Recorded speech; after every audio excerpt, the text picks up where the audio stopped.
In Explorer's Guide to Wildmount, there is some new magic. It spawned a couple of new subclasses as well, but a lot of spells. What was it like adding these new spells into the D&D multiverse? Because it's not a new school, and it's certainly magic that has existed before. Magic like slow or manipulate time and stuff like that, but we're getting a whole bunch more of it about like potentiality and stuff like that. What was it like including this into the D&D multiverse? So the Dunamancy inspired spells were a lot of fun to work on. They were, sort of explored between Matt Mercer and Dan Dillon and others, and then they came to me to sort of put them into their final form. And they were a natural fit, not only, of course, for the world that they were designed for, but for the D&D multiverse more broadly, because D&D has always had spells that relate to time manipulation and probability manipulation. And so what we did here was take some of these Dunamancy concepts and in their spell form, refine them so that they would not only feel totally at home in Wildmount and in a Wildmount campaign, but also feel at home in other D&D settings. Now, part of that meant that I made sure in my final pass to actually remove any reference in the spells themselves to Dunamancy. Right. So it is actually possible to use these spells and have no idea what Dunamancy is.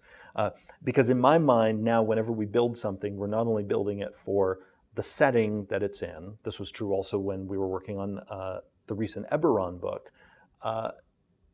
But also think about how will this work in other worlds. Right. Because a person is not only likely to see the thing in a particular book, but they also might see it in D&D Beyond, where then it's divorced from its broader context. So we made sure that each of these spells would properly reflect the Dunamancy story if you're playing in a Wildmount campaign, but then also work without you knowing anything about Dunamancy in another D&D world.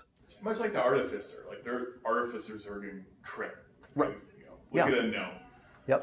In the Forgotten Realms, clearly there are Artificers. So yeah, making it so it can traverse all of the multiverse. Is there anything particularly juicy about these spells that you enjoyed? I really enjoy, again, the manipulation of probability that some of them represent. I also like the spells that the book includes that are less about time and probability, but are about also gravity manipulation. Yes. So, creating a singularity, that kind of effect is a lot of fun. Partly for me, because when it shows up at the game table, it will be very dramatic. Yes. And each of these new options, they're not only there for player characters, they're also juicy new options for DMs. It's possible that the first time many groups will see these spells in use will actually be in the hands of an NPC spellcaster, where suddenly a black hole is created and people are being drawn into it. Certainly a terrifying thing for a group of adventurers to have to face. And I look forward to people experiencing that, whether it's in Wildmount or in the Forgotten Realms or in Greyhawk or in Eberron or someplace else in the D&D multiverse.